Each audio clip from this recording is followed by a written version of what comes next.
Meus irmãos, graça e paz, um excelente dia, que Deus continue te guardando, te abençoando e que te possa a cada dia te fazer uma pessoa ilustre.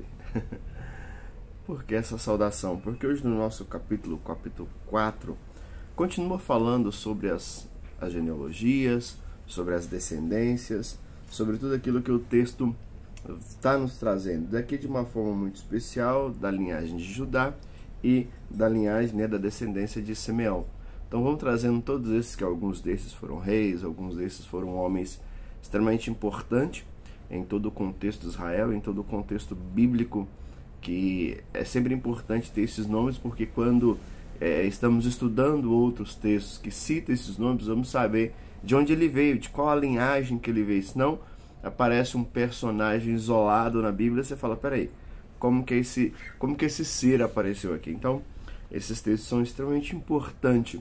Primeiro, como a gente já tem falado nesses primeiros dias, da questão da importância que Deus dá à família dentro do seu projeto, dentro do propósito eterno de Deus. Já começou lá em Abrão, que depois se tornou Abraão, da questão dele ser bênção para todas as nações, bênção para as famílias. Então nós percebemos Deus nesse andar, Deus nesse projeto, como Ele deseja e quer usar as famílias. E também, de uma forma muito pessoal, pessoas significativas. Olhamos ontem isso e hoje, mais uma vez, nesse texto, mostra isso para nós. Mostra isso que nós temos força, nós temos poder para, mesmo quando as coisas se iniciam de uma forma ruim, nós temos poder em Cristo, vamos pensar assim, para reverter essa situação. De tantos nomes que aqui vão lidando, de tantos nomes que vão trazendo, os nomes importantes, nomes que faz referência, que vamos caminhando, né? A genealogia, essas descendências, ela vai afunilando até chegar em Cristo. Depois Mateus vai fazer isso muito bem, Marcos também vai fazer isso também, trazendo essas descendências de Jesus. Mas o versículo 9 e o versículo 10 fala de um homem muito específico, que é Jabes. Creio que todos nós, de alguma forma, já ouvimos falar esse nome, já ouvimos falar dessa pessoa que, como alguns estudiosos dizem, né, nós não sabemos de onde ele veio, nem para onde ele foi, porque depois a Bíblia não relata mais sobre ele, não fala quem ele foi a partir disso, mas fala quem ele é, fala que tipo de pessoa é. Então, na minha tradução diz, Jabe foi um homem mais respeitado de sua família. Em algumas traduções vai dizer que Jabe foi um homem ilustre. E aí a ideia de ilustre, pensar no lustre, o que ele faz, né? Ele brilha, ele deixa a luz. Então ele era essa pessoa, esse ser respeitado não era simplesmente por aquilo que ele tinha, mas as pessoas gostavam de estar com ele. Era alguém, com certeza as pessoas aconselhavam dentro dessa palavra que o texto está dizendo. Mas vai dizer algo que Jabes aqui tem algo negativo e algo positivo. Porque o versículo 9 continua dizendo, sua mãe lhe deu o nome de Jabes, dizendo, com muitas dores o dei à luz. Então o nome Jabes quer dizer sofrimento, quer dizer dor. Então ele inicia a sua vida, ele inicia, vamos dizer assim, a sua jornada já com uma marca de sofrimento, uma marca de dor, de alguém que trouxe para outra pessoa dor, de alguém que o seu nascimento gerou sofrimento. E isso poderia desencadear para uma situação negativa, sabe, aquela situação, eu não fui desejado, olha o que eu fiz, o que aconteceu, até mesmo de erros, né? Olha o que eu fiz, agora eu não sou mais digno. Então a gente começa a pensar em muitas situações e isso poderia ter marcado também a vida de Jabes, como muitas vezes por muitos não vigiarem, marca as suas vidas.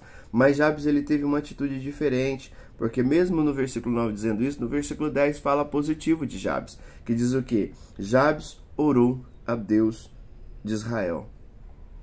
Aquele que nasceu com sofrimento, aquele que nasceu e seu nascimento trouxe sofrimento, não ficou só nisso. Ele muda a sua história. E quando ele muda a sua história? Quando ele coloca a sua vida na total dependência do Senhor. Quando ele olha para Deus e a sua questão, mesmo olhando para o seu passado e olhando para Deus, ele não escolhe viver pautado no seu passado, enraizado no seu passado, naquilo que o seu nascimento gerou, mas ele prefere olhar baseado no Deus que restaura, no Deus que move e no Deus que age. Por isso que o texto inicia, o versículo 9 inicia dizendo que Jabes foi um homem muito respeitado, que Jabes foi o homem mais ilustre. não porque ele nasceu com dor, trouxe sofrimento, mas porque era um homem que orava ao Senhor, um homem que dependia de Deus, que a sua vida estava em Deus. Não vamos ouvir mais falar de Jabes, mas vamos ter plena convicção que a sua trajetória fez grande diferença na vida de muitas pessoas.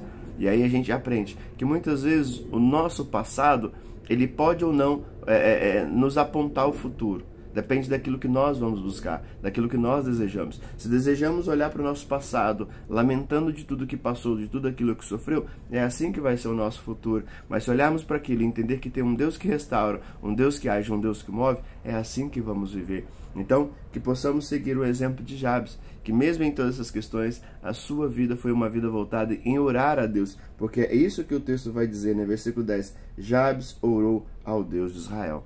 Será que é isso que não precisa ser a nossa atitude, de orar ao Senhor e buscar? Porque dentro da nossa família, dentro da nossa casa, não precisamos que toda a família faça. Queremos que toda a família faça, mas para isso precisa iniciar como. De repente, o Senhor tem nos levantado como os Jabes na nossa família, tem levantado nós como os Jabes na nossa igreja, no nosso trabalho, de alguém que vai orar e pedir ao Senhor bênção, não só sobre si, mas também sobre onde ele está. Porque essa foi a oração de Jabes, para a gente encerrar, diz assim: abençoa-me e aumenta as minhas terras, que a tua mão esteja comigo, guardando-me dos males e livrando-me de dores. E Deus atendeu. Então ele queria ser bênção, para que bênção também poderia ser. Ele queria receber bênção para ser uma bênção. Não era simplesmente receber bênção simplesmente para guardar para ele. Não, mas para que ele pudesse, as suas estacas pudessem ser estendidas. Então, aonde nós colocarmos nossos pés, precisamos ter o desejo de que esse local venha a ser abençoado, que o Senhor venha prosperar pela nossa presença, pela nossa vida e pela nossa oração. Que possamos refletir nisso. Fiquem todos com Deus.